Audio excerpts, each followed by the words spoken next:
All right, hello, and thank you very much for checking out a bit of What Was That Radio. My name is John Williams. Wow, we went all the way down the scale then in just a few seconds. Anyway, What Was That Radio is all about discovering true modern rock. The earliest release is 2017. 90% of the playlist, which is over 5,000 bongs. Well, I mean, I'm partial to 420 steps every now and again, but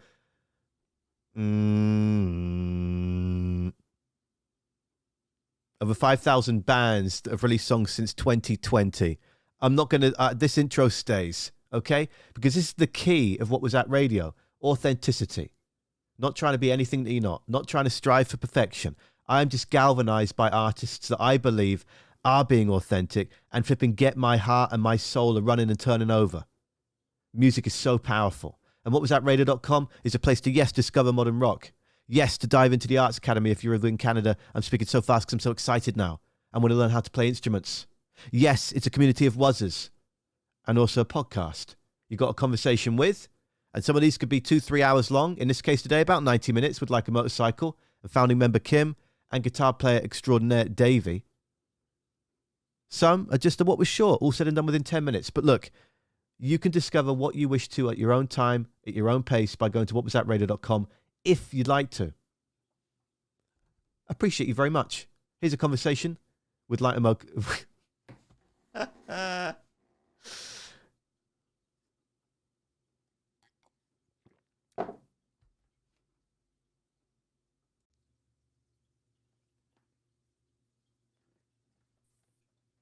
Hello. Hello, how's it going? I'm good. How are you? I'm doing good, man. My name's Dave. Yeah, I was going to check. Is it David or Dave? Which one do we want to go with? Well, I mean, follow your heart, but I guess everybody calls me Dave. They call me Dave in the band, so that'll work for me. Sweet. Yeah, no, my brother's called David, but he goes by Dave. It's always fascinating how we just make our name more accessible or cool or whatever the other reasons are in between. Right? Yeah, I guess it's just a matter of what our friends get used to, I guess. Indeed. Hello, Kim. Yeah. How you doing? Good. How are you doing? Doing good. How's my volume? Seems pretty good so far. Okay. The last time I did this, my volume was like so cranked up for some reason. The whole thing was unusable. So. Oh, all about you. Yeah. Seriously. Sweet. Well, I really appreciate the chance to chat. Yeah, thanks for having us. This is awesome. And I'm guessing it was behind you, Kim, where you were doing those Instagrams the other week about buy our stuff, please, now, purchase it at once. Exactly. Yeah.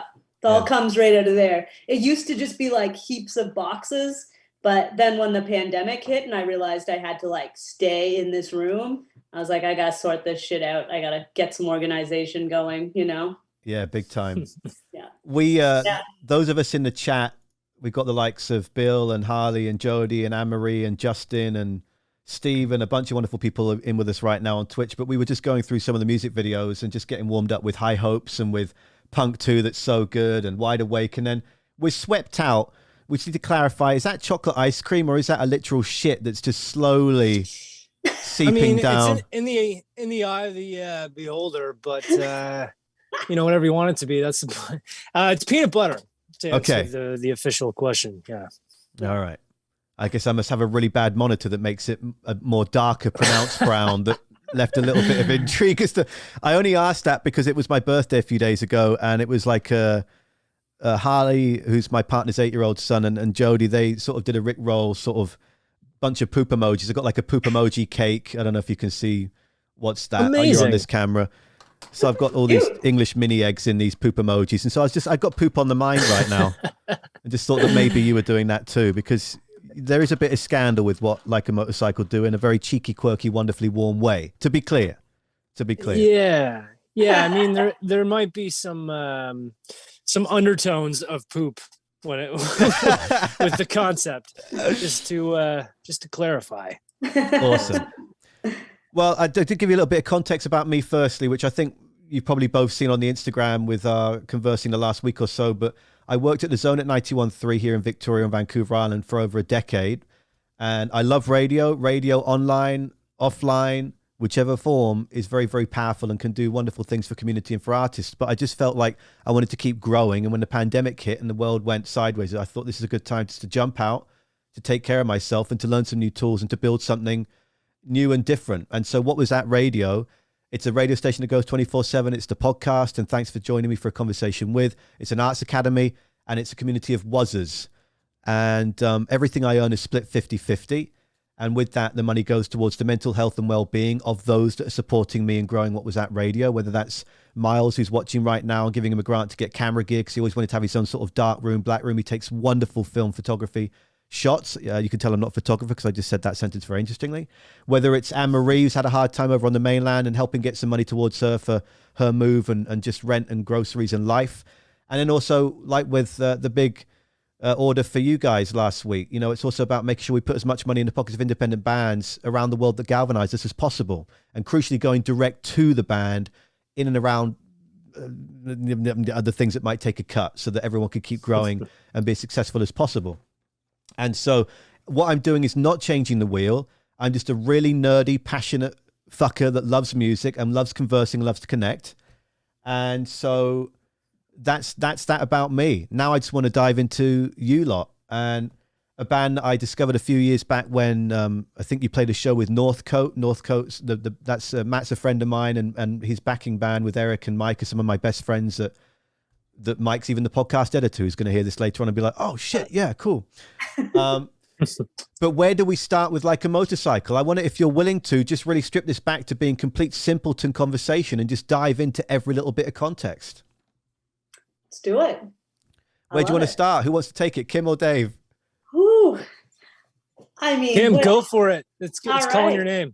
Yeah. Well, like, how far back are we going here? What are we talking? To the very start of this amazing band. Oh man. So 2011, I think, was when the band officially started. You know, we have a bit of a Fleetwood Mac, Brian Jonestown Massacre situation where it's been a bit of a revolving door of musicians. So I'm currently the only original member of Like a Motorcycle. And me and my friend Jill started out just writing some songs. It was really simple. You know, we'd never really, we'd played around in the Halifax scene, but we were young and we decided to kind of do something and try and take it a little more seriously. So we got our friend Michelle on drums, and who's a great singer. And we thought, all right, let's go, let's give it a try. And yeah, it just kind of went from there. We just started playing shows right away. There was a really amazing thing here in Halifax for many years called Rockin' for Dollars. It was like an open mic, but for bands. And you would call. It was back in the day. You would call on the telephone at a certain time on Monday evening, and you would call, and you would be busy, and you'd call, and you'd be busy, and everyone in the room would be calling. And if you could get through, and there was still a time slot, they would give you a 15 minutes time slot. So everyone, it was just bam, bam, bam. You came, you put your guitar, you plugged it in, you played like 3 or 4 songs or however many songs you could play. You unplugged and you got off the stage, and the whole night was like that. And at the end, you would spin a wheel and you could win prizes or literally get hit over the head with a cookie sheet. Like it was chaos. It was complete chaos all the time. But we learned how to play, and we learned that's how we kind of got our sea legs and became a live band just like straight away. As soon as we had like 3 songs, we were like, we're gonna hit the stage, and people just kind of asked us to play shows, and the rest is history. It just kind of kept growing from there. And what venue was it? In Halifax? Yeah, it was Reflections Cabaret. So it was the gay bar that was originally on Sackville Street. Is that right, Dave? That is correct. Yeah. I believe it was Sackville. Yeah. What a place that was.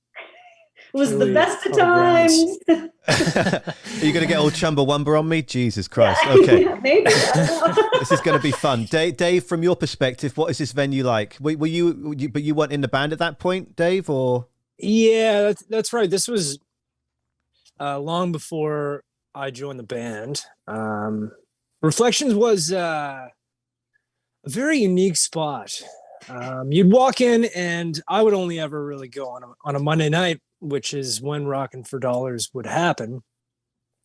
And there'd be hot dogs available for people. There would be a Nintendo that people could play between bands. And truly, it was a place to discover music too. Yeah. You know, I saw some really wild shit there, you know? Very dark spot, had a pool table, and I did stumble through when Like a Motorcycle was playing there. I don't know how many times you would have been on that stage, Kim, with the original outfit, but so many. I would say like 100 is not an exaggeration. Wow. You know, for real, that's wild. Yeah. You were there every fucking week. Every Monday they would let us play. If we were in town, we played. Like if we could get in, we would do it. Well, I love the fact that, Kim, you're standing true to if we could get in, and you've got a call a lot. And you just said you fucking played there 100 times. Well, we got really good at it. We had a system where like everyone would have the number saved. And if I called and I couldn't get through and hung up, the next person would do it. We'd have like this sort of like revolving telephone system where we kind of like hacked how to like get queue so that no matter who was like calling, eventually it had to kind of like click in. Yeah. That reminds me. The game is always rigged in one way or another. You figured it out. It's good. Yeah. In later years, when it was still going, they did move to an email system, which wasn't quite as much fun, but still got the job done. What do you do then? Get 30 emails sent from everyone in between, or just go the more, we better just send one now because they're going to be on to us? Yeah, no, we kind of like toned it back at that point. We were like, we've had our time, you know, just... Yeah, that's brilliant. And sorry to speak over you both, but that just reminded me of working in commercial radio days, and when you've got the select 50 to 100 callers that know exactly how each DJ operates, how they pick up the phone, how quickly they say pick up the phone, whether you're going to be 9, 11, 12, 20, 100, whatever you're looking for. It's an art. It really is. So it's amazing. As much as I'm being a sarcastic brat, it's amazing that you're able to do and guarantee 100 flipping shows, because in turn, that's just so much time to keep growing the band and grow the love affair with music. But that's the thing. My partner, Jodie's in the other room.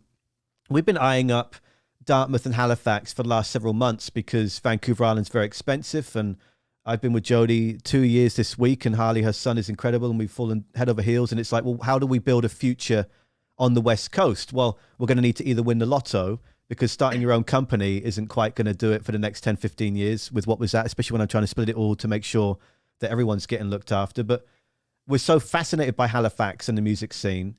And just, are you both born and raised there? Dave, you have already won me over with just your pacing, your calm demeanor. You just seem so wonderful and warm. Is this what Halifax is? Oh, it's very nice of you to say. Halifax is a great spot to live. It really is beautiful. I miss it when I'm not here. But I've always sort of likened it to the East Coast version of Victoria. Actually, I haven't spent a ton of time there, but the time I have spent, it kind of reminds me of Halifax in a way. Just kind of the feel of the community, I guess. But yeah, I was born and raised here, just outside of Halifax, half an hour out of town towards the airport. And Kim, you're from Ontario. You can speak to that, but we got you here, and now you can't leave because you love it, right? That is exactly what happened. Yeah.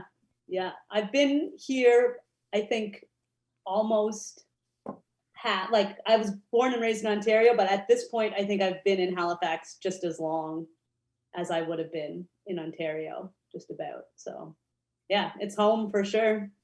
Were those shows you were where you were coming from Ontario to go to Halifax for these shows way back when on the Mondays or not? Or no. I moved here when I was 17, so right. I've been here for quite a while now. So yeah, we started the band in Halifax. So Jill was someone who was an original member. She came from St. John, New Brunswick, and she was living here. She was one of the first people that I met and really made like a strong friendship with in Halifax. And then Michelle is from Moncton, New Brunswick, actually, and she'd also been here for a little bit. And yeah, so I guess, none of us originally from Nova Scotia, but all kind of like settled here and liked the scene, and obviously a great city to make music and art and stuff. So Yeah. Yeah. Katie in the band, she's from Cape Breton. Yeah. So that's I almost kind of feel like Cape Breton is like its own thing, its own province. But she came to Halifax for, I guess it would have been for school. She went to the art school here, and she's also been here ever since. Yeah. Yeah. Yeah, this is home, man. Come Yeah. and join us. Come here. Well, yeah, Get over no, here. well, it's a very serious consideration for 2 or 3 years from now, for sure. But so Dave, then, if you've grown up there, and excuse me with this question for now, Kim, but if you've grown up there, then what are your earliest memories of encountering live music in Halifax? And at what point did you think, this is what I want to fucking do? I want to entertain. I want a guitar. Man, I mean, as you probably know, there's a ton of really great artists that come out of Halifax and Nova Scotia. The first show that I saw that I was like, I really want to do that, was actually in high school, like early high school. There was a band called Jimmy Swift Band. And they're since no longer an outfit, but the members respectively play in different bands or work out of studios. Anyway, they came to our high school and set up on stage, and it was kind of like this surprise concert at the school, which had never happened before. And they brought like their lighting system and their sound system, and they put on like a hell of a show. Like, I sat there and my mind was blown watching them on stage. They were so tight. And I'd say what really got me into the scene, as far as, you know, kind of joining a community, there used to be a bar here called the Tribeca, just beside Reflections. Actually, they kind of shared a back wall. And Tribeca was unlike any place you've ever been. It was sort of a revolving door of musicians, both from town and coming from out of town.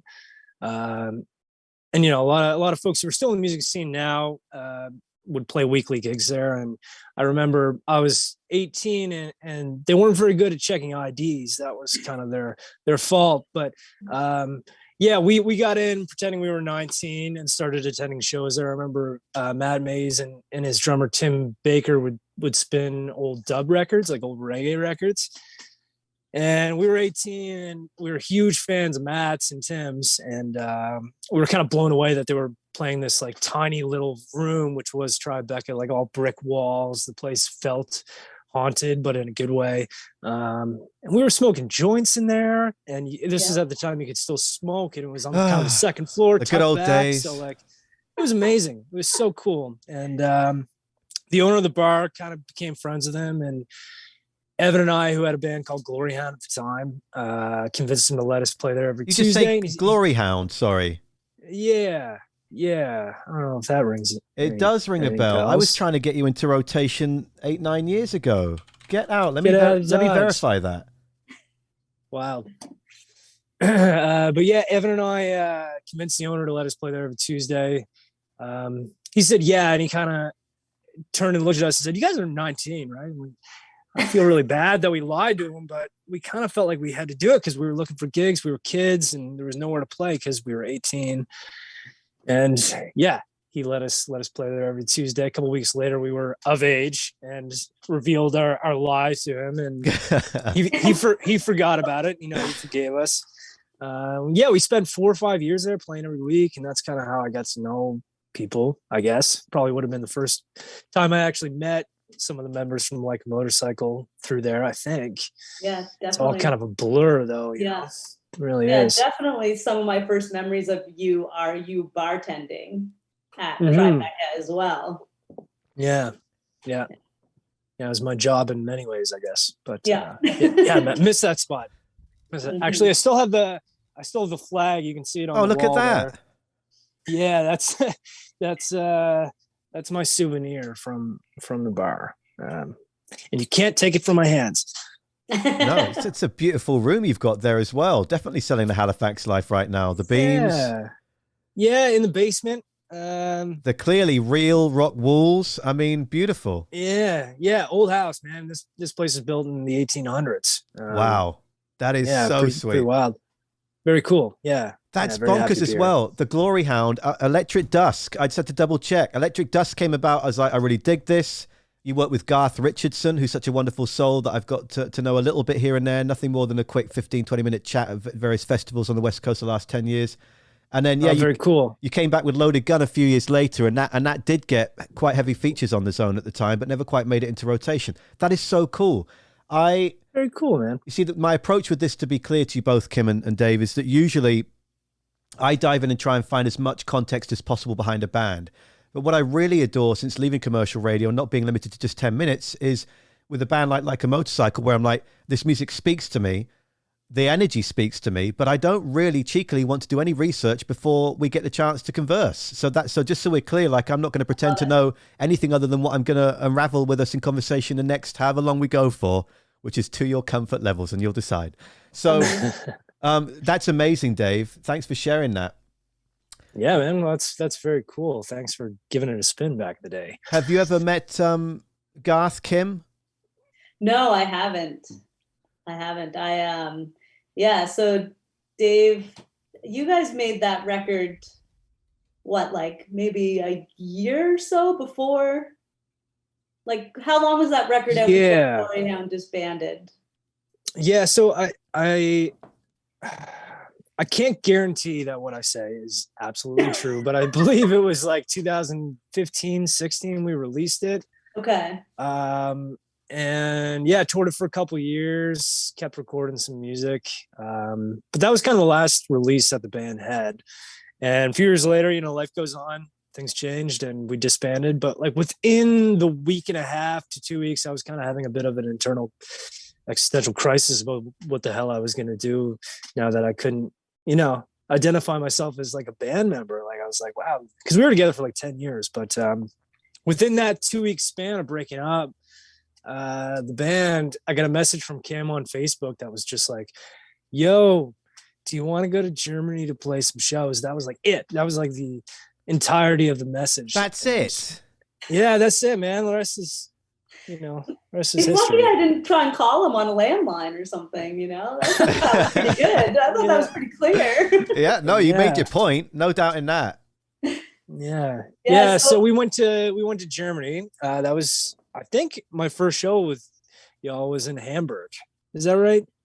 We played one show at the Seahorse, I think. Oh, yeah. Before. Yeah, that's right. Your second show with us was in Hamburg. Yeah, that's right. Very cool. Yeah. And I'd never been to Europe. So that was neat. I've been riding the band's coattails ever since, Saw them long before I joined the band, and I thought they were the coolest band in Halifax. They were very cool. Great songs. So yeah. Thanks, Kim. Yeah, just for those that can't see, from the setup that I've got when I broadcast live here on Twitch, it's just the one person that I'm speaking to in the moment. I don't have it split so we can see us all, but just so everyone's clear, you can't see Kim doing a lot of these, like, oh gosh, and several sips of whatever that drink is at the same time. So how quickly was the turnover, Kim? You probably already met each other though, right? Yeah. So it's not like you're just sending a message out of the blue. No. So at that point, we would have been like acquaintances. We didn't know each other super well, but we definitely knew each other from the scene. Again, you bartended at Tribeca and you bartended at Gus's Pub, which is also a bar in Halifax that we played at a ton when we were coming up. You worked at Propeller, which is like the neighborhood brewery. So, we definitely had like a rapport, but, we'd never like hung out or like gone for a beer or anything, so it was kind of it's true. I was always serving you beer. I guess our common medium was the wood. I didn't really think of that. Yeah, it's kind of true. Yeah, but we were friends enough to have each other on Facebook, I guess, so that's something. But it was definitely real. Yeah, it was real. But the timing was quite funny because when I messaged Dave that I actually didn't know that Glory Hound was kind of like wrapping up. And, you didn't know what our situation was either, but what we learned that kind of like the same thing was happening in both bands, where there was a member who kind of wanted to like, wrap it up as a musician and, get on with their life. And that was sort of what was happening on both sides. It's kind of like the pieces that were left, we just went. Totally. Yeah.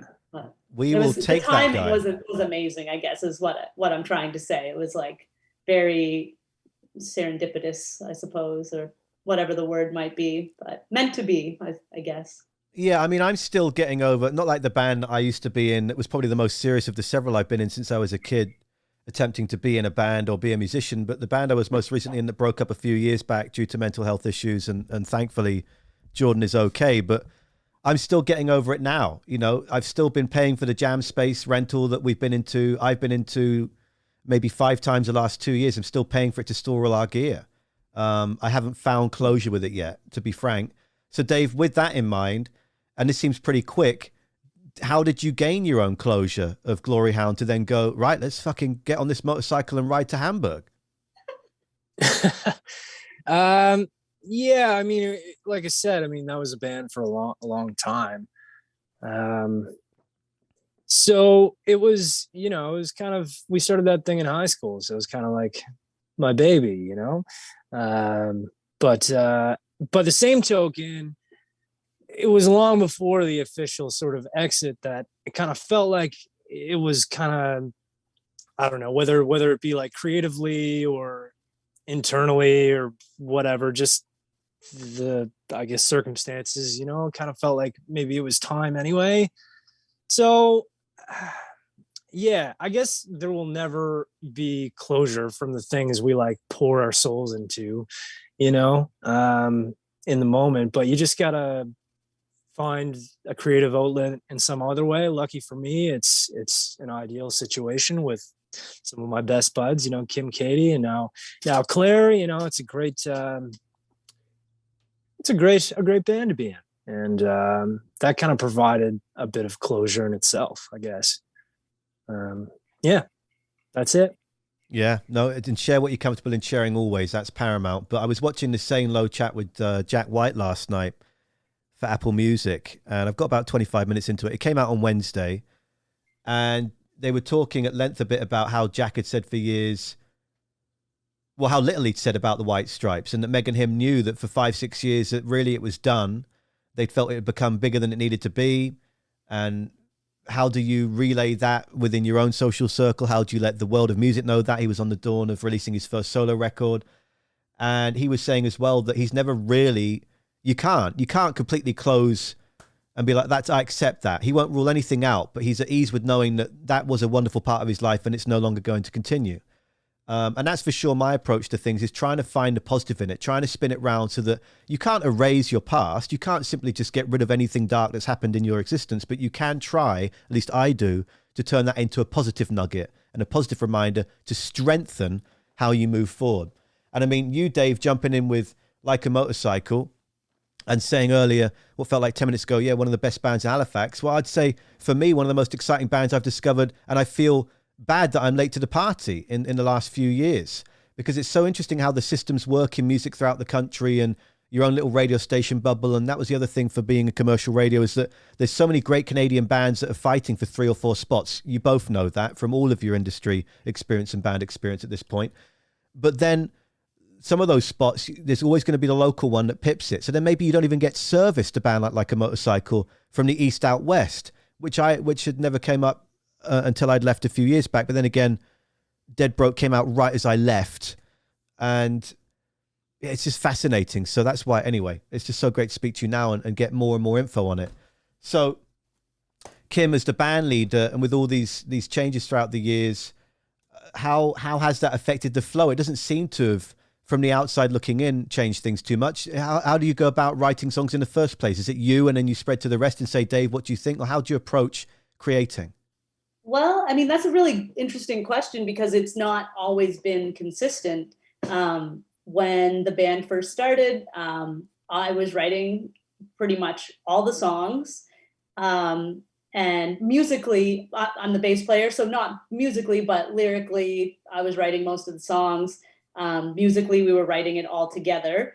And then Michelle, who was the drummer at the time, would come in. She was like a bit of a Ringo about it. You know, she'd have like 1 or 2 songs a record, you know, like that was what she kind of like wanted to contribute, which was fine with me, but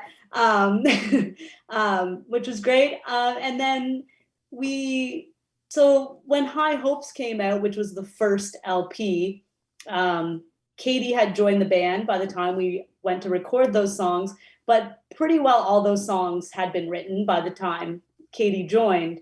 So that record kind of was like, for me, it was kind of like me sort of pouring my soul out a little bit in a certain way. And it was just really lucky because when Katie joined the band and we started working on new songs, Katie really brought like this fresh sort of like energy and creativity to the group where I think I felt like a little burnt out from like writing the High Hopes songs, like emotionally. I think she was able to like kind of step in and really take on some of that.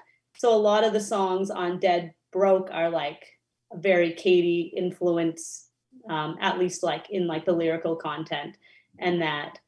So then we were kind of writing some of these Dead Broke songs were actually being written, you know, when Jill was still in the band.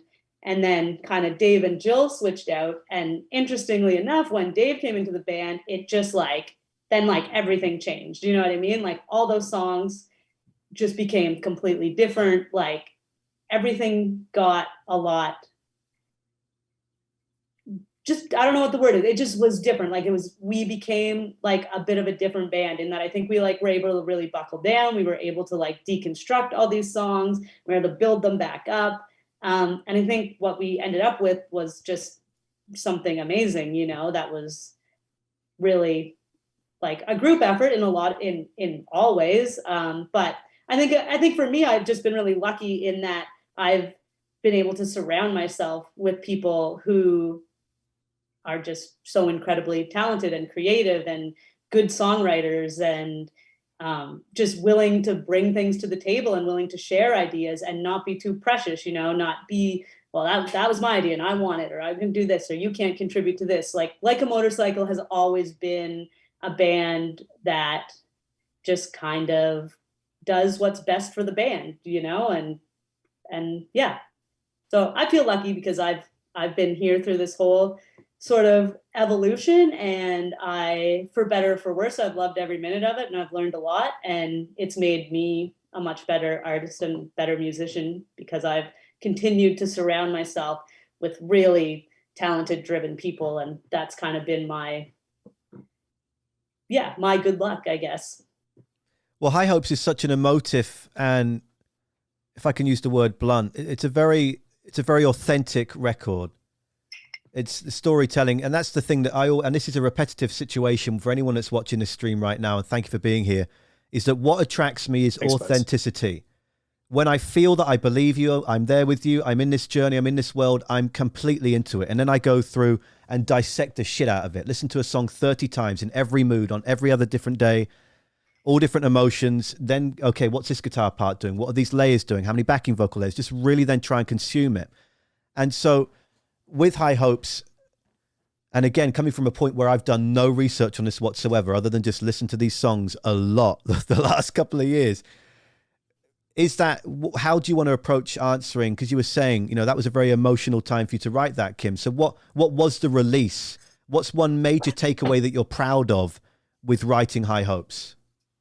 Well, I think kind of what you just like touched on, which is that I think a lot of the content and the lyrical content in particular, I was able to stay really true to myself, you know, and the things I said weren't for show, you know, they were the truth. And, you know, it was a weird time. It was like, there was a lot of things, a lot of interpersonal things sort of, as always, going on in the band. You know, we were a punk band. We were doing drugs, we were partying, like we were being a little bit insane, you know, like but there was a lot going on. Yeah. And I think that was like, I was dealing with just like what that meant for me, and, you know, like what that meant in a fun way and also in like a really sad, destructive way.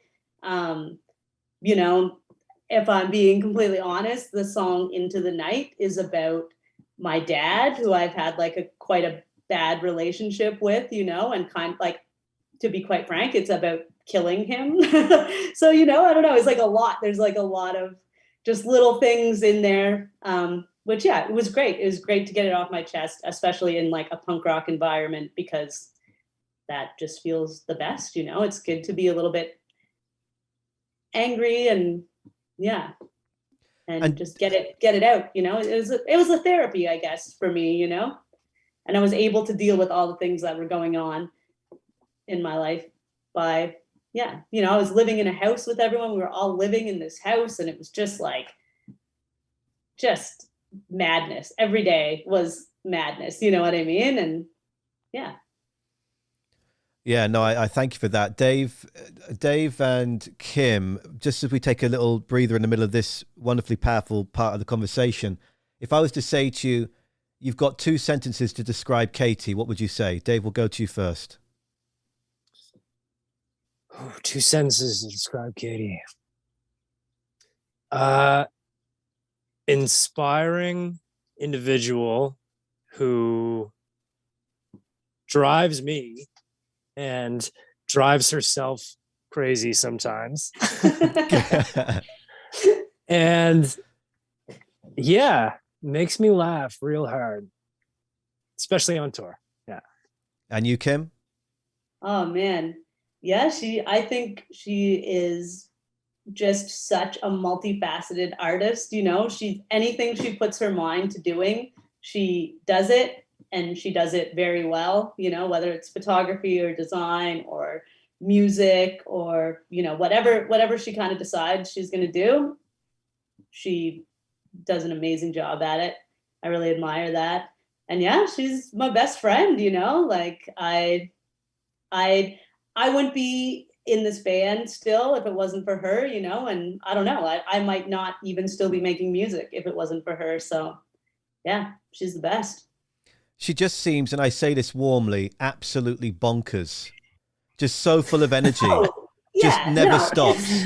Like people say, lick a battery. It looks like she went to the Red Bull factory and drank the whole fucking lot of it. Yeah, like Kim said, she's just so friggin' good at everything she does. And she's the most critical person of these incredible accomplishments that she is consistently just accomplishing. And she gets her shit done, and she's just so damn critical about it to herself, wish I could take that away from her sometimes. But yeah, we love her. Yeah. And so when she first came in, Kim, and you were saying, right, so you'd written this record and it was a hell of a flipping emotive situation. She brings a new energy. So at what point, remind me, was it right before you were recording it, during, or how did you then say, right, I need your energy to interlock with this part of it? Yeah. So we had been like writing the record, not really even writing the record, just writing songs, it was like, so, it was before we were really thinking about things. So, we weren't thinking about album cycles. We weren't thinking about these types of things back in the day. And, we were writing these songs, and Jill, who was the guitar player at the time, could kind of see that she was starting to get like a little bit on the fence about the whole thing. And so what originally was supposed to happen was I was going to bring Katie in and just like teach Katie the songs, and maybe Katie would be like a touring musician with us. And, that was kind of the vibe. But as soon as we started jamming with Katie, we were like, wow, we'll bring you in and you'll jam with us, so that you'll learn the songs and everything. And basically what happened was we brought Katie into the jam space, which was just our living room, and started jamming. And it just like, obviously the sound was much bigger, but it was more than that. It was that energy. Katie was writing all these different parts. And basically it was so amazing that Jill was like, yeah, fuck, I'm not going anywhere. I'll stick around for this. So then we just had 2 guitar players, like it just kind of happened. It was very natural. It was a very like seamless sort of transition. And yeah, Katie would jam with us. And then, we had some shows booked, and we were like, are you ready? And she was like, yeah. And that just got on stage, and yeah, that was it. And then it was like a couple years before. Yeah, Jill was probably in the band for, oh God, I'm so bad with time means nothing to me anymore. Yeah. But yeah, 2 or 3 years, I guess Jill would have continued to be in the band when we were a 4-piece. Maybe that's a bit of a stretch. Either way, yeah, it kind of like glued us all back together for that period of time, which was great. And Dave was talking earlier about some really warm souls with Matt and Tim and those experiences in Halifax. And oh my God, they're DJing here and they're playing reggae and what the fuck's going on? When you're up in your part of Ontario, Kim, what were the first venturings out for you into music? And what was it that, okay, I'm not sure what it was, for me, not sure what it was for you growing up, but I got a Beatles record every year, every birthday from my grandparents, right? The usual suspects in England were the big ones, Queen and Pink Floyd and Led Zeppelin and Black Sabbath, etc. What do you recall growing up as those first few songs that you were like, oh, I don't mind this. I'm going to look more into this? Well, I grew up in a very Christian family. My dad was like a pastor and a missionary. So we actually weren't really allowed to listen to secular music. But I would always it made me like so much more thirsty for it, if that made sense. Like if I was in like the mall with my mom, I'd just be like, just straining my ears to like hear the radio or like whatever. Like I loved music. So I took every opportunity to eat it up.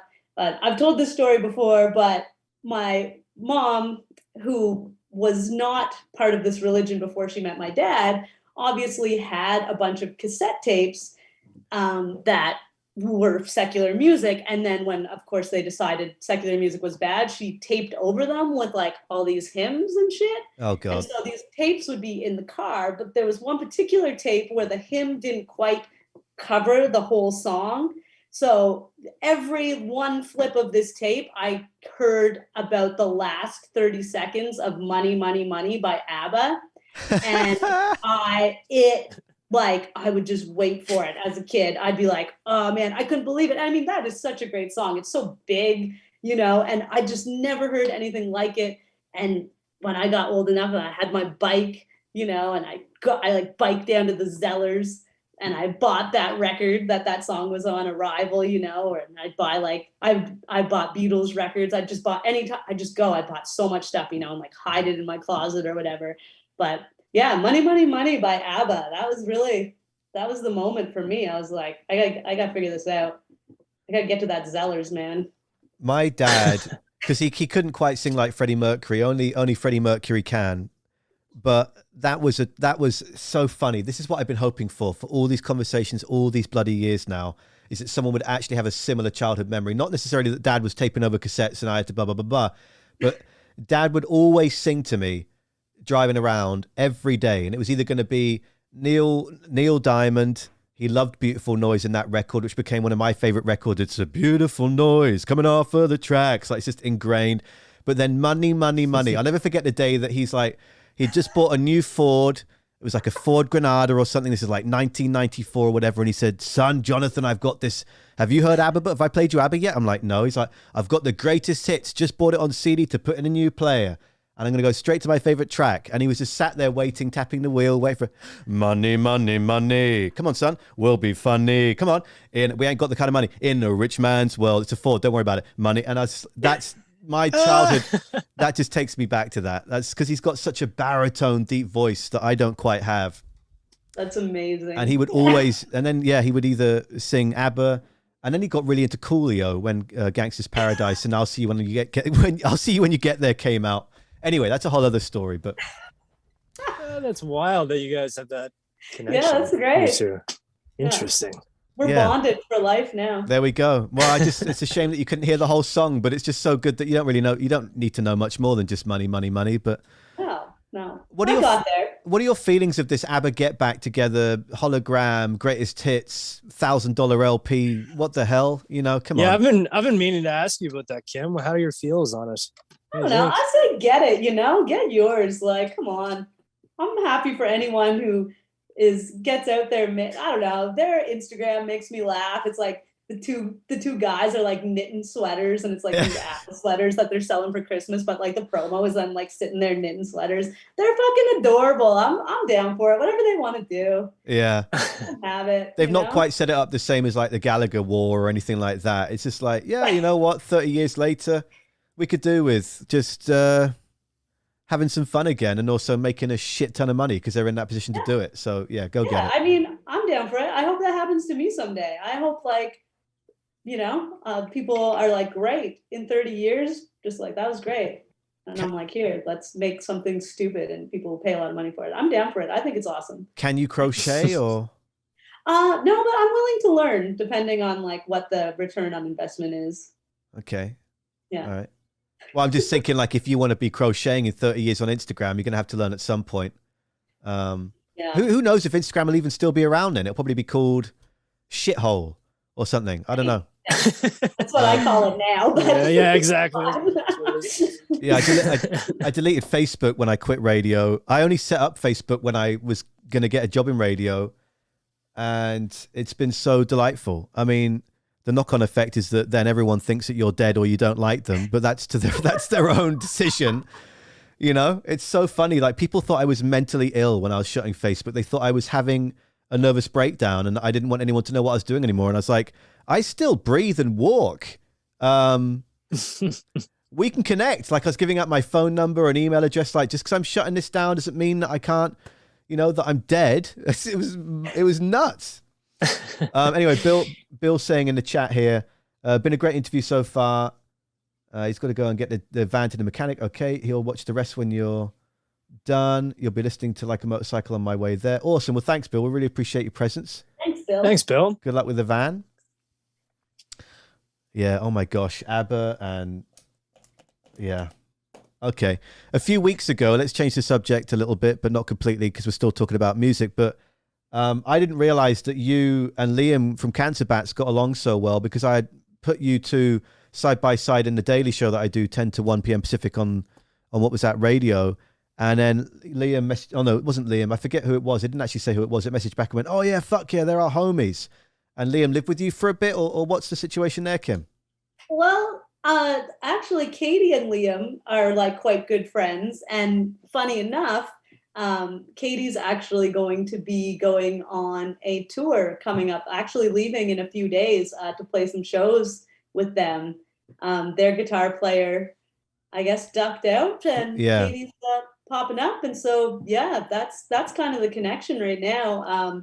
I mean, it goes back a few years ago. I mean, I guess I don't know. What's the difference between few and a several years? I'm not sure. But yeah, same. Some years ago, we played, we opened for them at Pop Explosion, which was probably the first time I'd met those guys. And yeah, and I think we did an all ages show with them at the Pavilion too, maybe?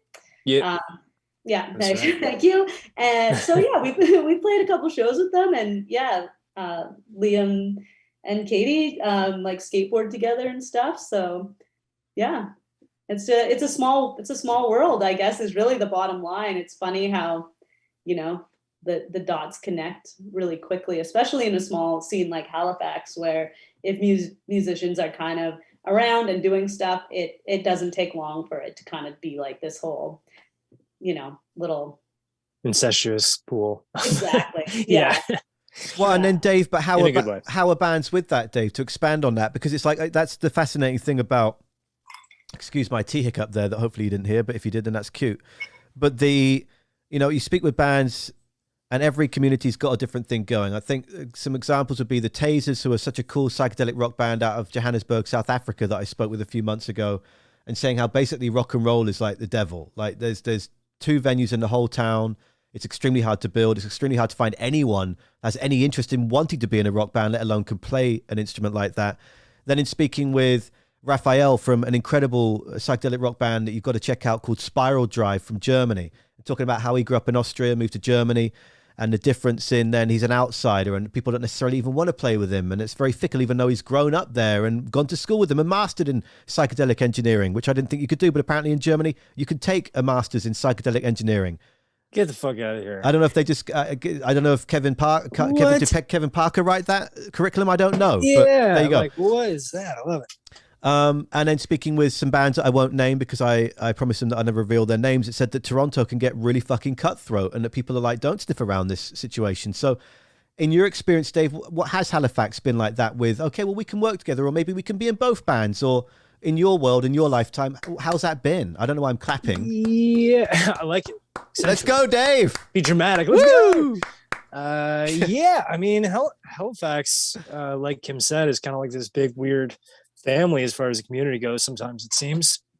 I wouldn't say anybody's like particularly protective about their own scene or anything. You know, generally speaking, most people are buds. Like we have this conference every year called Music Nova Scotia Awards, where we all just go to Truro or go wherever they happen to be held that year, and just we all party together, and everybody seems to get along pretty damn good. I mean, of course, depends on the individual, and likewise with, you know, being in, I think everybody's kind of got like their home base as far as bands go, but a lot of the times different musicians are playing with other bands. Katie and Cancer Bats, I play with my friend Alex. I'm doing a show coming up where we're recreating the Big Shiny Tunes record set list. Nice. Which one though? Which is so there's two bands, and we're doing like each band or backing band is like doing their own respective I guess volume of Big Shiny Tunes.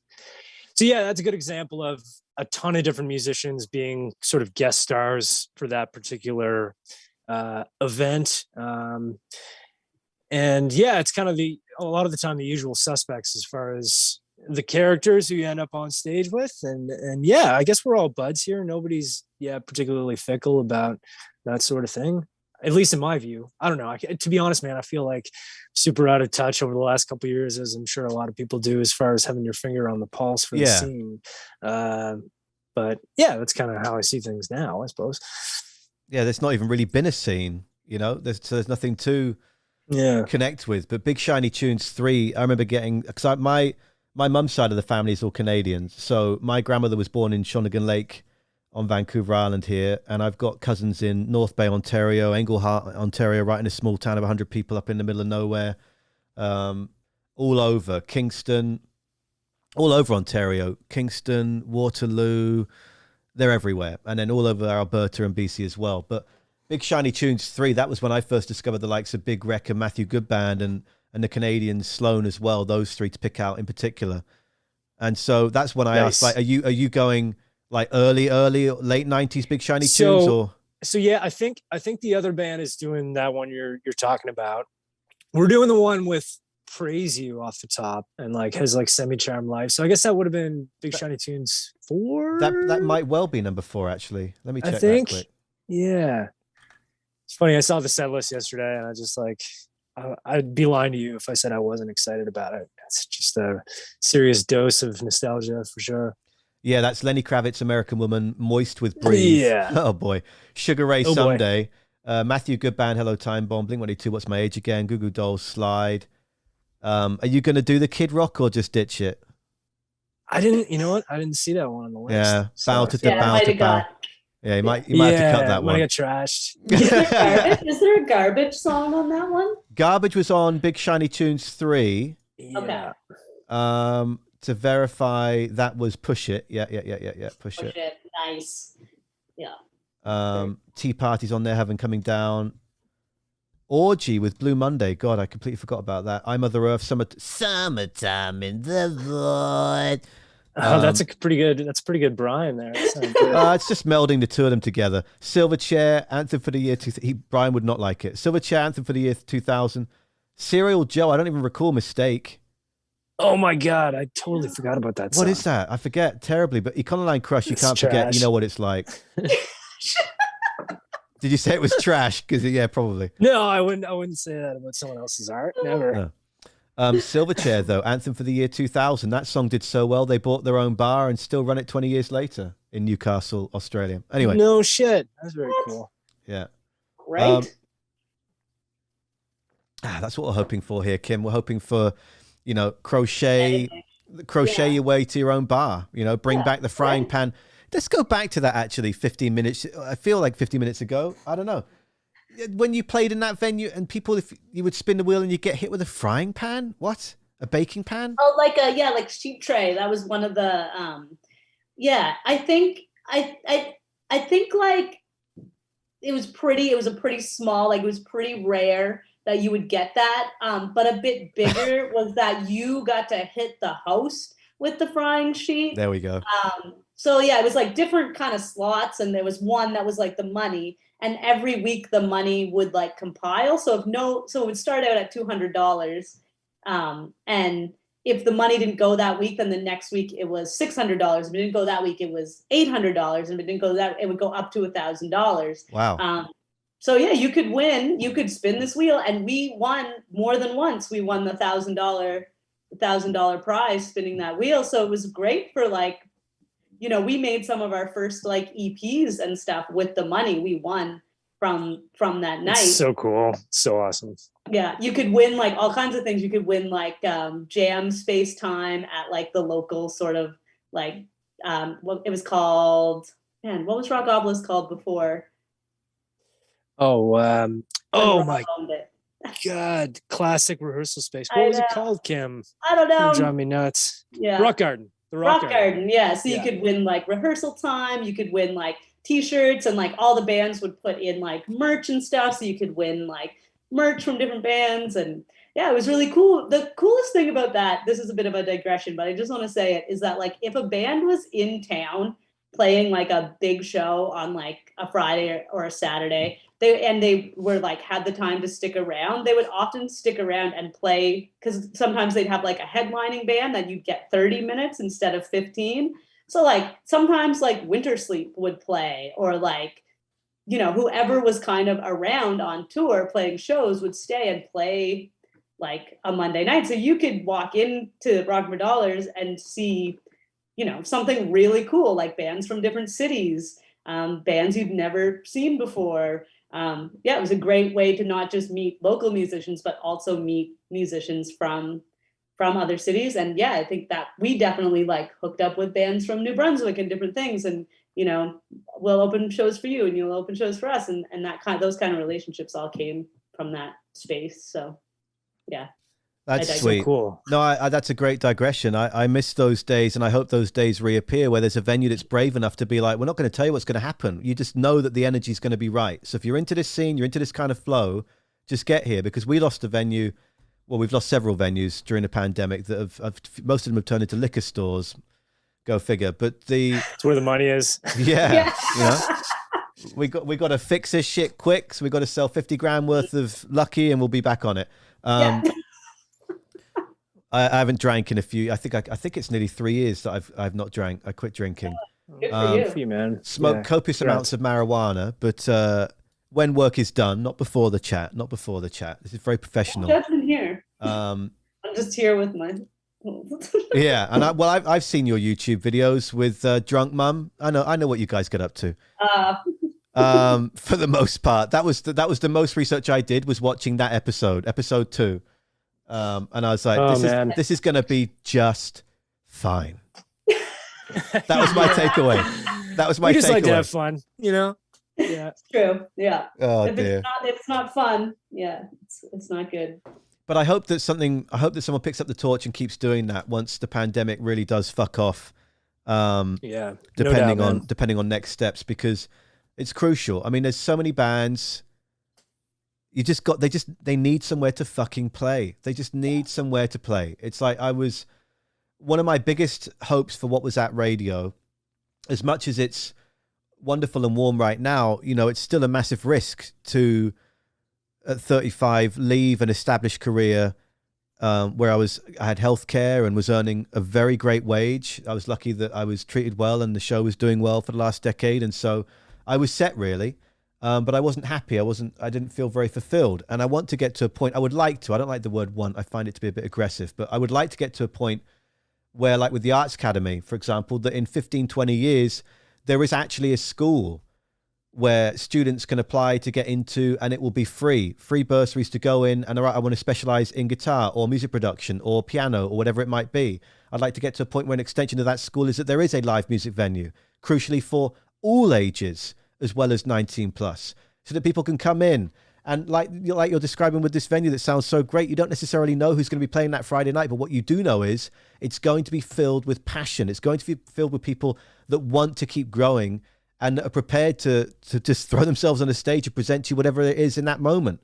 of their ability. So that's where I'd like to get to in 20 years or so. And I'm adamant that I will get there. It's just going to take a lot of patient time and patient build to do so. But whether that's in Victoria or in Halifax, I don't know yet. But I'm not even joking with the Halifax thing. We have researched rental and housing and all sorts the last several months, because it's sometimes when you start a new chapter, you need to change city as well. I mean, I moved from England to completely try and get a grasp of who the fuck I was and shake away the multiple personalities and find the one that I knew was me hidden in amongst it all 12 years ago. And that's been a success the last 12 years. So anyway, that's just more of my passionate verbal diarrhea for you, because context is crucial.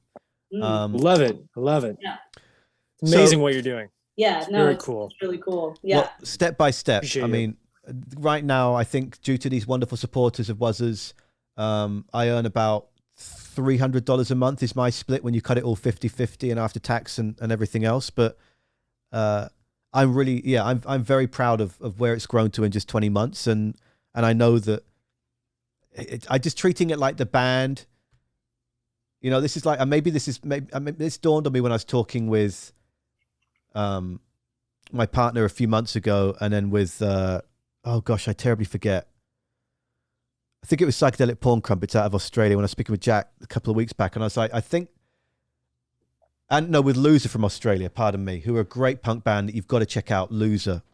And I'll message you this afterwards on Instagram. Yeah. But yeah, please do. They were saying that this is essentially like a band, and it dawned on me in that moment that maybe it's because I do miss that thrill of, not that we were on a similar plane as you. You were much more established and out there moving across. You know, we were playing lots of shows on the island, but nothing major. But maybe I just missed that, not knowing what tomorrow's going to be, and just having that pure, like, holy shit, it's down to me to build this and to galvanize others to be into it. Anyway, I want to jump back into things about Like a Motorcycle and with Dead Broke. And the first thing I've got to ask is, obviously you fucking love KD, and the music video with the ketchup and the KD eating, you know, craft dinner for those that aren't aware, and eating all that cheese. That just epitomizes the fun and the quirkiness of the band for me. Well, I think the idea once we kind of like recorded the record and we were thinking about like the artistic direction that, like, you know, the album art and the videos and things, like the direction we would go with it, we decided we wanted to, because sort of the content of the record is quite dark, we sort of wanted to like have a bit of a juxtaposition with that, you know, and you know, we're a band that obviously we don't take ourselves too seriously, you know, like even though there's like a lot of dark moments on that record, and we're talking about things that are really real to us, and we mean those things, it doesn't mean that, you know, all is doom and gloom, right? Like we want to have fun with it. We want there to be like sort of this sarcastic fun side to it, and yeah, we want it to be fun. We want people to enjoy it. So I think it was important for us to like have that sort of fun, less serious, like kind of poking fun at ourselves vibe when it came to doing those things. Yeah, a bit of a comic relief, right? Exactly. So needed. Yeah. No, yeah. I mean, that was, what was that, like 8 a.m. that craft dinner scene took place? Is that right, Kim? It's crazy it's early in the morning. Yeah. Well, because that was Gus's pub, and we had to be in and out of shooting in there before the bar opened. Right. So it was early, yeah. It was so early that, this is disgusting, but fun fact, me and KT made that craft dinner the night before in a huge pot, and it sat on her stove, and we carried it down to Gus's pub the next morning. So that is day-old craft dinner that we made in this giant urn. It was such a disaster. Never make KD in bulk like that. We were just like, oh, we'll just boil this big pot of water, we'll make it all in there, and it'll be perfect. No, you have to do it box by box. You cannot, it's not a bulk cook situation. It was like all goopy. It was all fucking stuck together. It had like solidified essentially into this like giant clump. Disgusting. Of that we then had to like pull apart and like divvy up between ourselves. It was mega gnarly, wasn't it? It really was disgusting. It was so gross. That's you why said pot, and I was reminded I got to stir my sauce here. So I'm in the There kitchen. we go. Yeah, it's dinner time That's for what you I lot. love about these online meetings are incredible. You can just do your laundry and stay naked from shirt down, waist down. That's honestly why most of the time I leave it on just the speaker view for those watching on stream, because then it allows other band members to go take a piss or throw the dog in the other room or whatever it might be, you know? Brilliant. Because there was actually, I was speaking with Blood Red Shoes a few months back, and halfway through, even though it was agreed that it was live streaming and everything, I was asked, is this live streamed? Yeah. Oh shit, so you can see me. And just in like 15 layers of clothing because the heating had gone out and it was freezing, and just like sat on the couch like that. And I was like, it's okay, because for all the time that Jamie's been talking, we've not even seen it. So no, that's the thing with KD. And I've got nothing against KD. I used to eat a lot of that when I first moved here, but that's why you got the ketchup, because if it was so clumped together, you need that bit of moisture and texture in there to unclump the shit-a-thon that became the 8 a.m. video shoot. In this case, you really did. You really did. You really did. So it was probably real reactions, and if you know, there was no need to fake that you were grossed out from eating too much. Just 2 bites was enough for 18-hour eat later. Yeah, no, it was bad. It was bad news for sure. And then we this is also gross, but we took then that crap dinner and put it back in the pot and like took it and like made that ending like lamb thing with it, and like had that, like we still used that craft dinner, like we carried it around with us all day when we were like doing different things. Like at one point we went and it was just like a short walk, and Katie and I had this giant pot we didn't even drive, we just walked down the street both like with a hand on the handle of the pot. And like I just remember we're walking down the street and someone we knew drove by and like looked, and we were just like, hi, like, just nothing, like don't look at us. But yeah, it was, we weren't gonna we were gonna make more craft dinner, that would have been wasteful. Yeah, it would have been out of question. Completely. There's no budget for this to begin with. We're not fucking wasting it. No. Dave, what are you cooking up for dinner over there? I got a pasta sauce on the go right now. Nothing too exciting, man. Yeah, that's what's going on. Got some spaghetti sauce. I love it though, because I've been cooking it all day, cooking on low, makes the house smell good. It's a treat, really. Yeah, no, don't feel any pressure. It's not like we're suddenly expect you to turn into Chef Ramsay or anything, I'll show you how to make a grilled cheese, you fucking idiots. No, anyway. That guy has nothing on me. But and I love, as you were saying, juxtaposition between the dark areas and the journeys of this record. And that's what spoke to me big time. Was the first ones I heard were, I mean, obviously the most successful song, as you know, and for those that don't know, is Wide Awake, the album closer on it. But that's the first one that came into my consciousness. And Punk 2, Satan Does the Numbers, Swept Out, those are other ones that I adore. Paranoid, big time. And again, to supply some context, but not to trigger anyone here, but going back to that authenticity speaking to me, when I was 10 years old, horrible things happened. And I was sexually abused by 2 people that I don't know who they are. Never had a chance to know anything. I was at elementary school, and we were having bathrooms fixed up, and there was a little outhouse temporarily outside. And that's when that happened, and no one believed me at the time. And so I grew up very confused about, well, who am I then? If you don't believe me that this clearly happened when I know it happened, what the fuck's up with life? And so that's why I ended up moving to Canada many years later and feeling like, well, I think I know who I am here, but I'm catering to all these other personalities I've built to try and get through teenage years and early 20s and mid 20s. And it's time to stop this shit. And so I know that that's like out of the blue, holy shit for you to consume right now. And we don't need to go any deeper on it, but it's important context, because you'll share what you're comfortable in sharing. But that's what speaks to me with this record, is I don't hear people that are punching above their weight and claiming to be a part of a situation that they've never actually been anywhere near. This is a true account of many stories for me that have been melded into very powerful songs, Kim.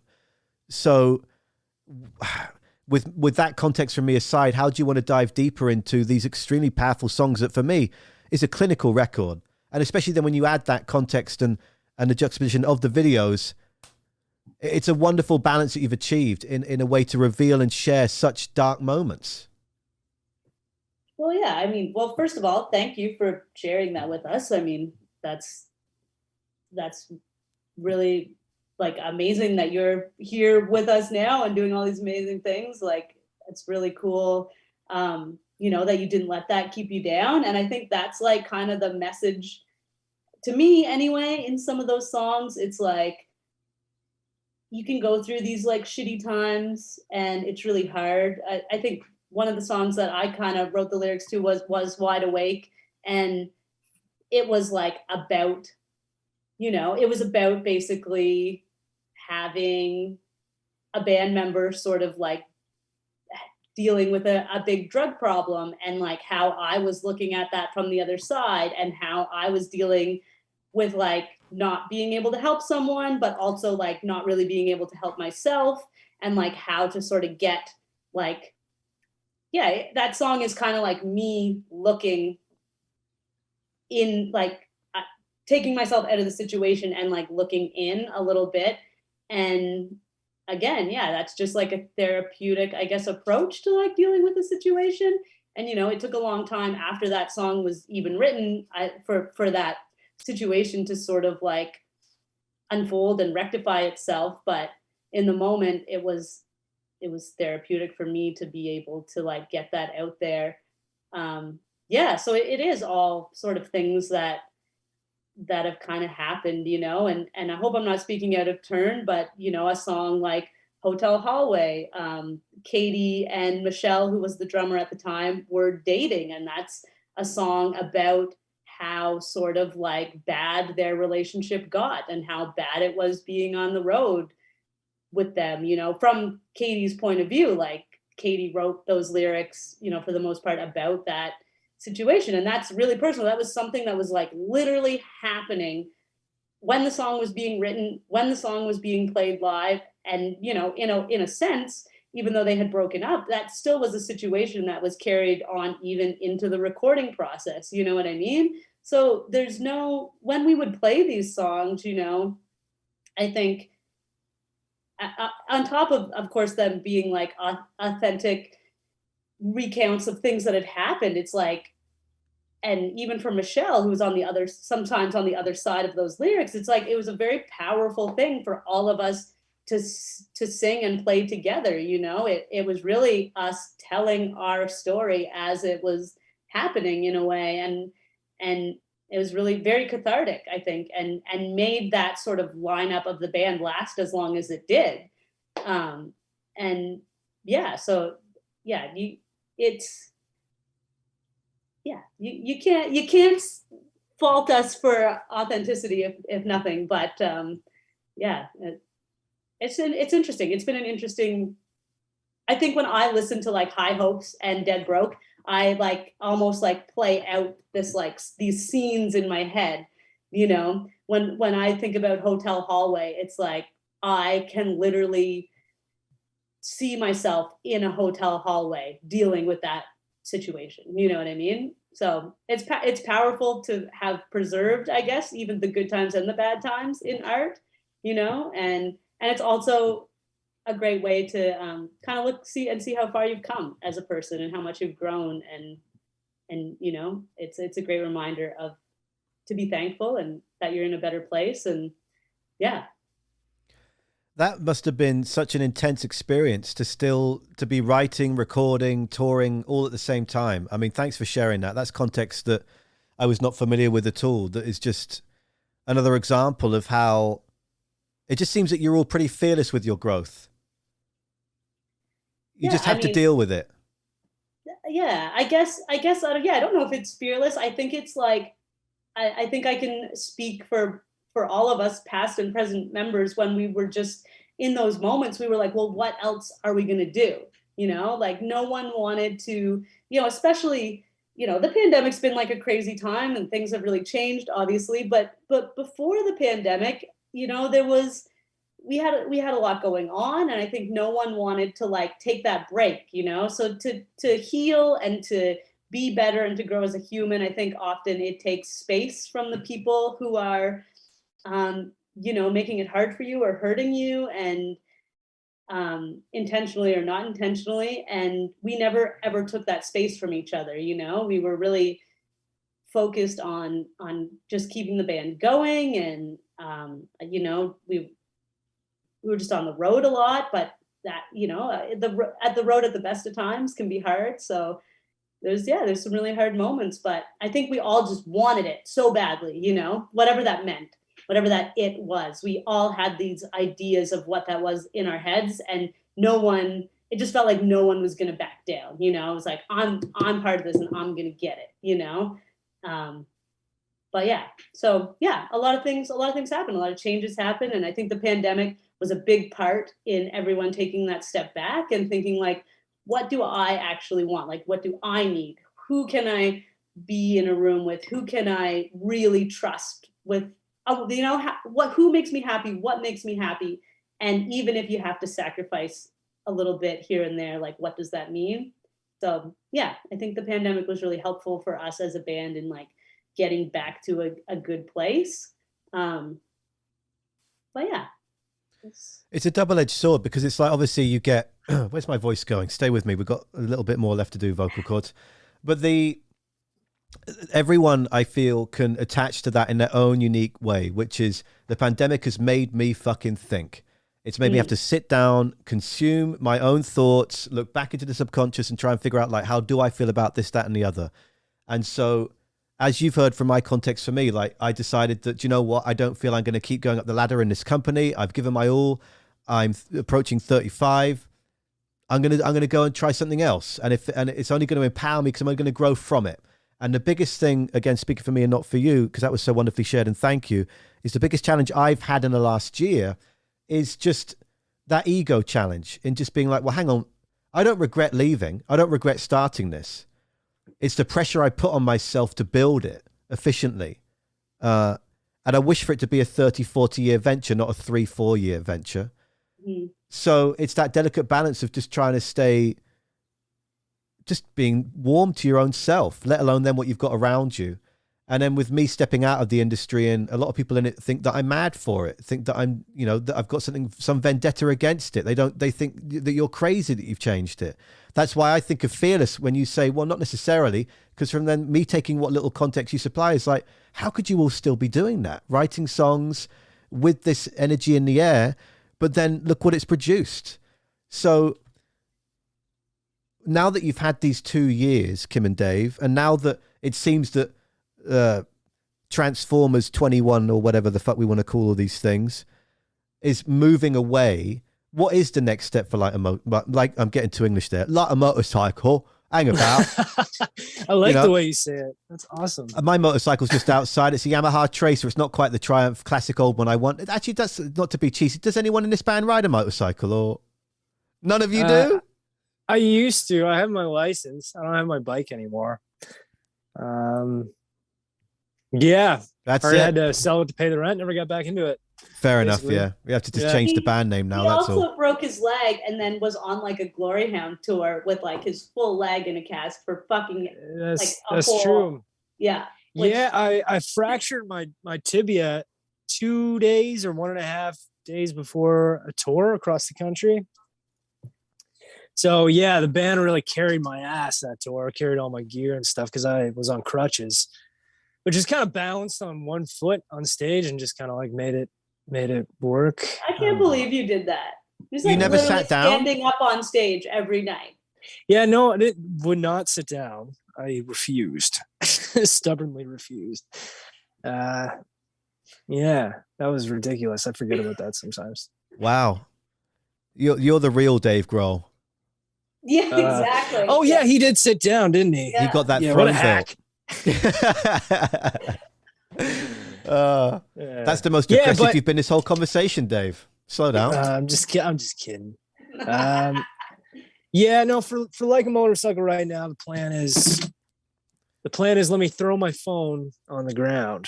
Yeah, we got some songs that we think are pretty good, and we want to record a record. So that's what we're gonna do this summer. Focus on that, tightening up these songs.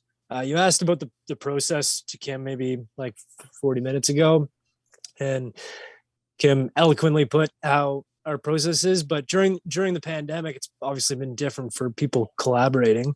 So, a lot of these songs are a little bit a little bit patched together, and not all of them, but there's one song in particular that we were working on last week called Billionaires. And I think it started with a bass line from Kim that was really fucking cool and just sent it to us. And, one of us would add on top of it, whatever we wanted to do. And then we'd send it to the next person and kind of share the original conception of it. And it just kind of built into this tune. So our approach to building songs has kind of been flipped upside down the last couple of years, but it's also helped us grow as musicians too, I think. Trying to come at it from a different direction. So that's the next project. This summer we're going to record some tunes, man. That's what's up. And is that like a little home studio you've built down there, Dave? Or because I saw a flash of a key, I think.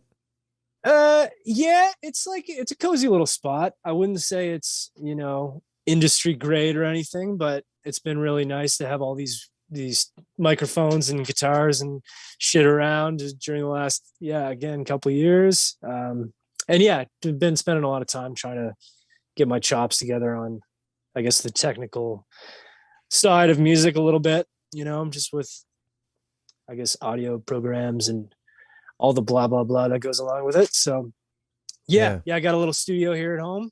That's what I call it anyway. The school of YouTube, man. That's what I've spent hours on to learn how to better myself for all types of design. If you had seen what was at radio, you may have because I played like a motorcycle in the first show, but when it launched a couple of years back coming up. But if you had seen it then, it was like you'd look at it and go, did a 10-year-old make this? No, because 10-year-olds make way better TikToks. Like it's progressed wonderfully thanks to jumping into the school of YouTube and everyone that could put up these flipping tutorials. It's amazing. And so you're like, is everyone in their own? Oh, I interrupted you. Sorry, Dave. No, I was just nodding in agreement. Yeah, absolutely.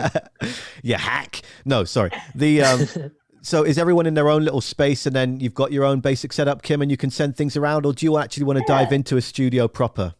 So, during the pandemic, like Dave said, at least for me, I'd never recorded from home more than like a voice memo or like a very basic like GarageBand sort of thing. So when the pandemic hit, Dave went way bigger with it than me, but I got like a few, little bips and bobs so that I could like make some decent recordings from home. And it definitely was a huge flip for me in how we write songs and how, we think about things creatively. But that being said, and because we all sort of did that on our own, and I think like learned a lot and learned a lot about songwriting maybe too, I don't know. This is what this record is going to be very different than anything we've done before because of like the sort of really different process that the songs were written in, where we were apart a lot of the time instead of together.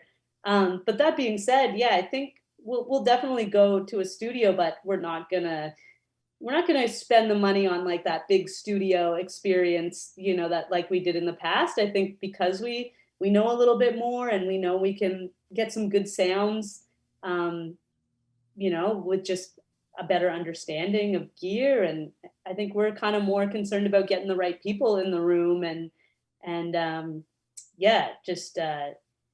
working a little differently. And I would say that's very much in part to like what we've learned during the pandemic and sort of where we want to go as a band.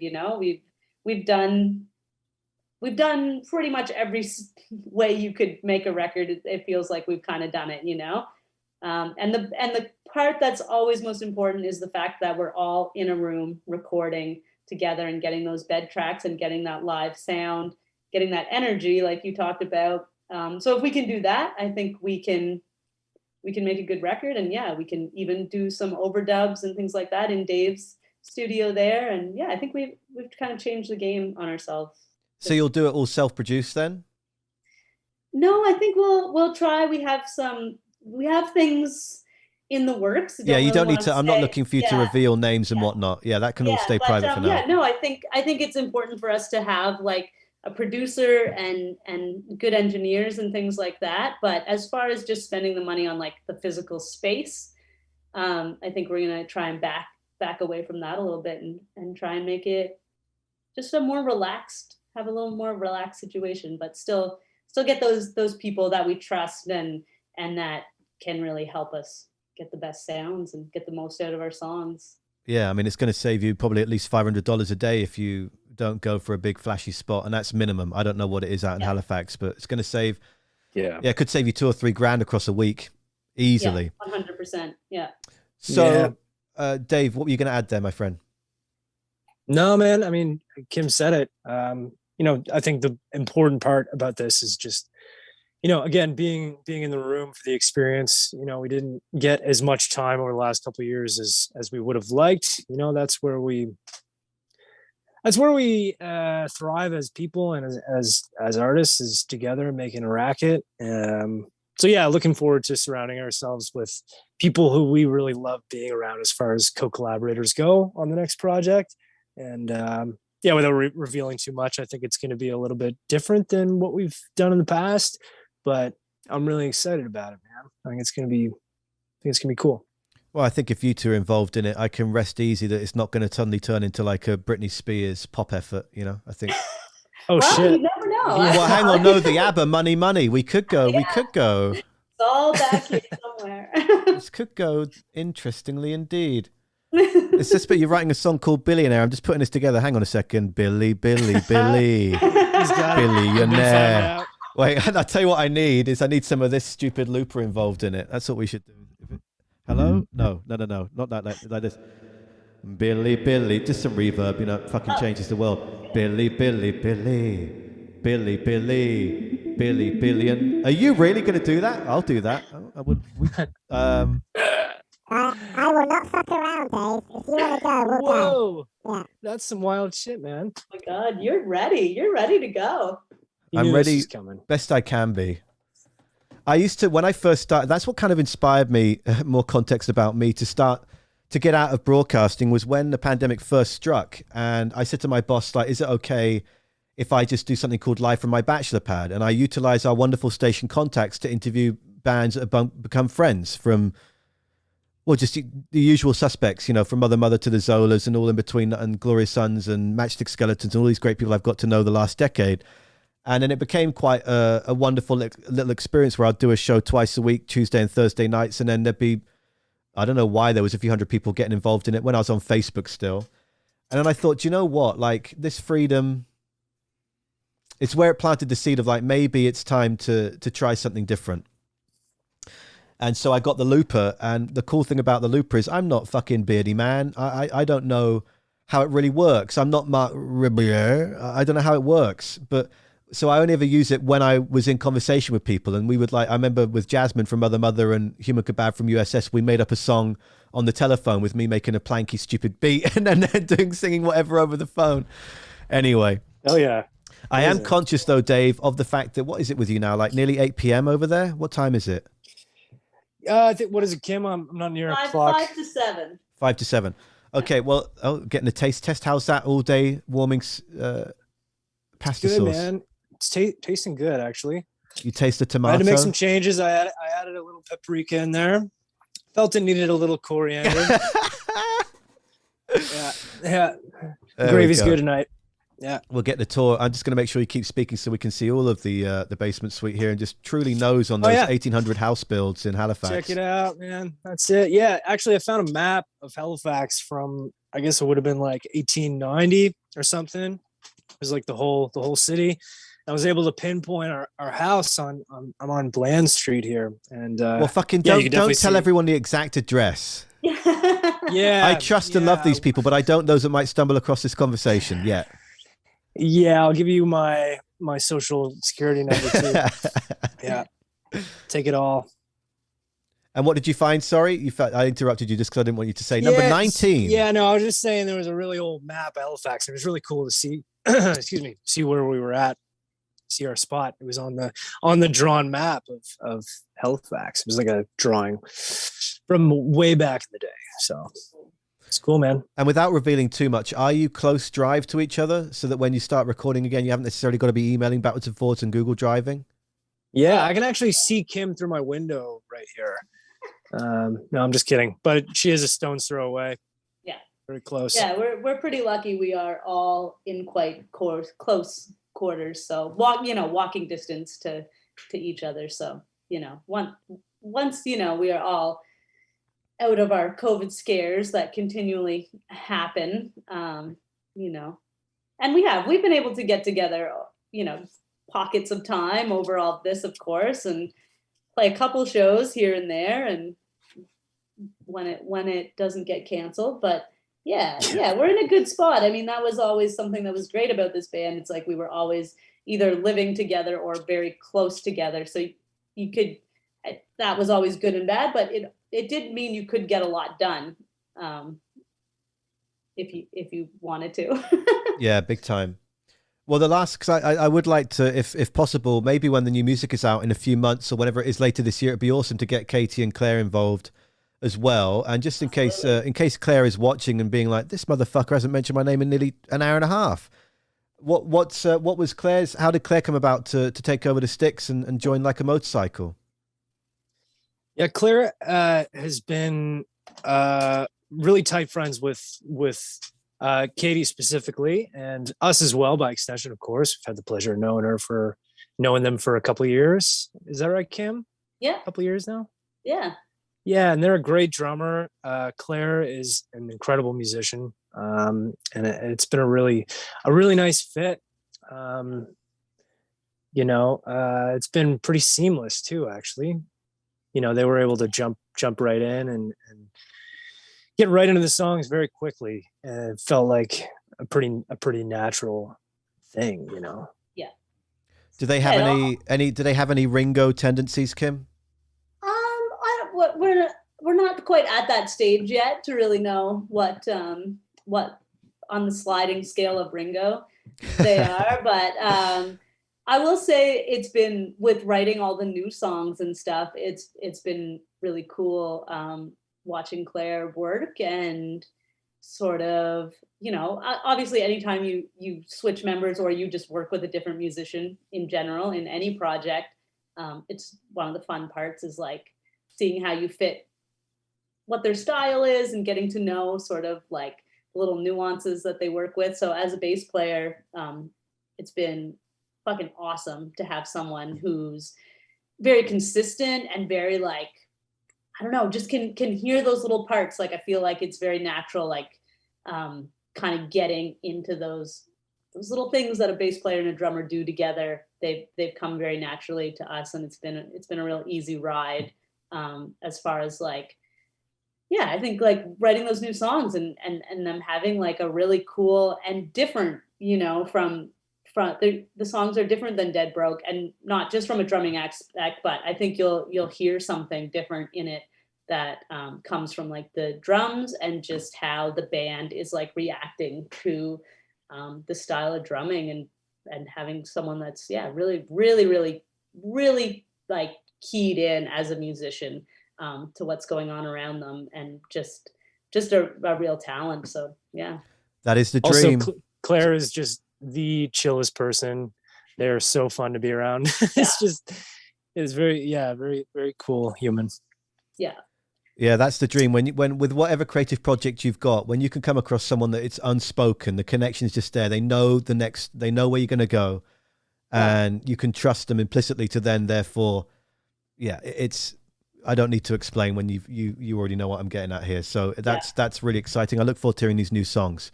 Now, you two have been incredible and wonderful and have given me an awful long time. Cognizant of the fact that it's dinner time for you over there, whether you're going to eat it right after we finish this or not, I would like you to enjoy your Friday night. But and also because I'd like to get the other two involved in this later on. So I don't want to find out all of the favorite Netflix shows in our first foray. But secret. Yeah, you know, we'll get to that. First date, yeah. But the one thing I would like is cheekily, just like, okay, tell me about in and around Halifax and Dartmouth. If Jody and I, because every week we just jump on and look through real estate and realtors, and we can't afford to buy a house or anything like that, for goodness sake, but where are some good spots that passionate arties or whatever, I've never referred to myself as a passionate arty in my fucking life. I've no idea where that came from. Where do people like us maybe fit in? What's some good neighborhoods I can write down and look up here? Yeah, I mean, there's a ton of really cool neighborhoods in Halifax and Dartmouth. Dartmouth's really coming up. Keep an eye on areas around Portland Street. And Ochterlony. That's Ochterlony, I think. Wow. Something like that. Did I get that? Maybe. That was I don't incredibly. know, but I believe you. Let's just. Yeah, That was it's like so a weird powerfully and quickly tone. said. I'm going to Google that, and I know I'm talking over you rudely, Dave, but we need to just take a second here and Google that. Well, I hope I'm not wrong now. I was fucking racing to write that down, and I write like a hamster on speed, so it's not legible. Ochterolony, if I remember correctly. Yeah, maybe. I'm on the spot. Nova Scotia, because otherwise it's brought up some fucking prophet of something. Okay, let me compare this. Ochter. Yeah, did you say EY or just Y, Dave? What does your screen say? I think I said EY. If you said EY, you are correct. Hey. I don't know if you Very can hear good. that. Very Anyway, good. enough of that. Oh yeah.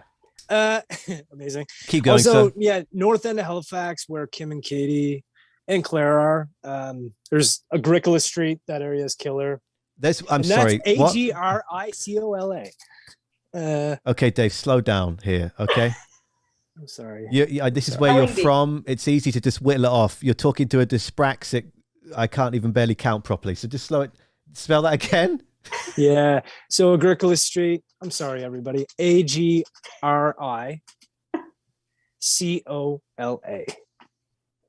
Thank you for apologizing to the whole chat who did not hold you answerable for an apology, but I'm sure they'll be thankful for it. And the Hydrostone. That's a really cool neighborhood, which I really want to get to. That sounds like someday. Marvel invented that. Hydrostone? Right?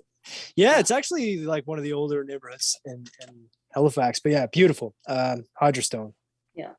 Awesome. Kim, any other areas to add to this incredible list of homework from Dave? Yeah, I mean, if you're that Dave kind of said it, but like if you're looking to look at sort of like the music scene and stuff, if you kind of look up like the Marquee and the Seahorse, and the Local, which is kind of like a complex, all those bars are sort of in together. It can kind of get a feel for like what's going on musically around here with like the shows and things. All three are like very beautiful, amazing venues that we're lucky enough to have in the North End. And yeah. Where'd you go to get hit with a frying pan? Nowhere anymore, unfortunately, but we do still have our Gus's Pub, which is kind of like a North End, it's the staple, like dirty bar, where you go and the shows are bananas. And That's the one I'm looking for. Thank you. Yeah. You'd love it. Yeah, I mean, we're the same as everywhere. We've lost a few venues during the pandemic for sure, but there's been a lot of resilience as well. So fingers crossed, we're holding on to some of our best still. So yeah. Awesome. Thank you both so much. I think you should just go and chill the fuck out. Have a great pasta, tomato, paprika dinner thing. Thanks so much for having us. That was really fun. Yeah, And, thank you so much. Yeah, I appreciate everything you do. Keep doing it, man. Sounds very cool. Yeah, please cheekily if you feel inclined, dive into whatwasthatradio.com and just get a look at it. I did write-ups on over 111 bands for my best of 2021. I'm not a fan of the writers that tell that. I think we were talking about this earlier in the show with Josiah, if he's watching, I'm not sure, but whiny and whingy music writers that are like, I don't like it because I don't get it. And so you won't find any of that bullshit in anything that I write. It's always focusing on what galvanized me. And if there's something in a record or an album that it didn't quite, then I don't even mention it because it's down to the individual to decide. So if you're looking for a spot to dive in and discover a shit ton of bands, and then there it is. But I will